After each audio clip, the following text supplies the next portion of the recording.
सुना सुना बड़ा बढ़िया बढ़िया धुन सुनला। हम तो वह गाइला जोन सब ना गावला। कमलेश भैया जोन कुल गवैया रटलो के ना गाइला, तनी अलग कुछ बजावा। वाह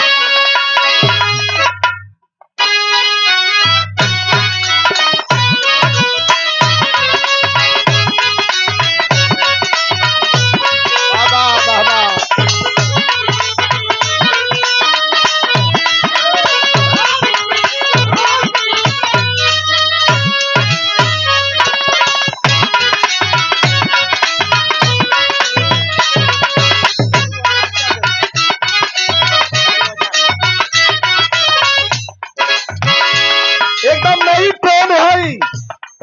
हमें नायक नायिका से कहत बा, हम ना बताई कि के कैसे कहत बा, लेकिन ये सच्चाई है। ए हो अरे धड़कन बन के धड़केलू,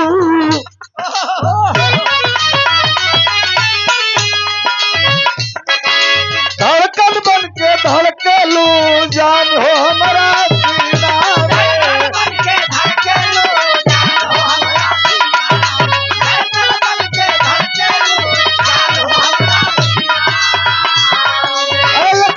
हमारा खातिर तू, ए हो एक पिसो हमारा खातिर तू, दारू लाख हसीना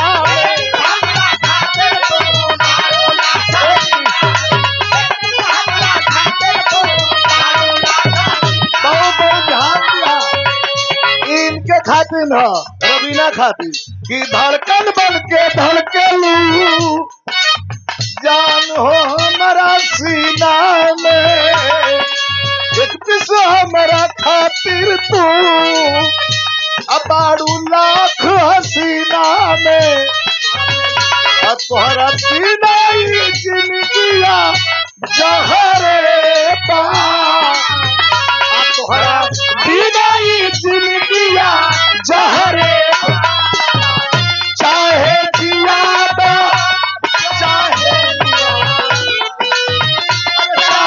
जियादा अच्छा है वादा, हाथ में तोहरे दा, हाथ में तोहरे दा, हाथ में तोहरे दा, चाहे जियादा चाहे वादा, चाहे जियादा चाहे वादा, हाथ में तोहरे दा,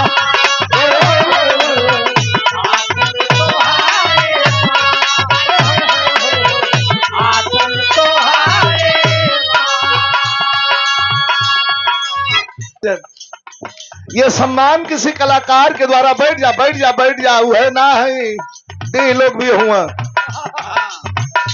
सम्मान किसी कलाकार का नहीं है, अपने से बड़े का सम्मान है। इनके कुछ अच्छा लगल, का लगल अच्छा। अरे धड़कन बन के धड़केलू, जान हो हमारा सीना में, एक पिस हमारा खातिर तू, अबाड़ू लाख हसीना में, तोहरा बिना जिंदगिया जहरे बा, अरे तोहरा बिना जिंदगिया जहरे बा, चाहे वादा चाहे जियादा चाहे वादा चाहे जियादा,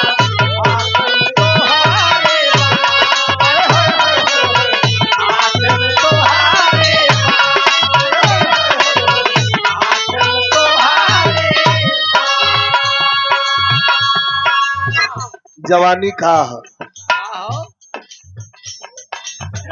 हमारे कवि जी चंद्रिका कवि लिखले रहो, राम दे गुरु गवले रहो, जमाने की दीवार सदा टूटती है, मोहब्बत के मदहोश पानी के आगे, आज जवानी न होती है बस में किसी के, खुदा भी झुका है जवानी के आगे।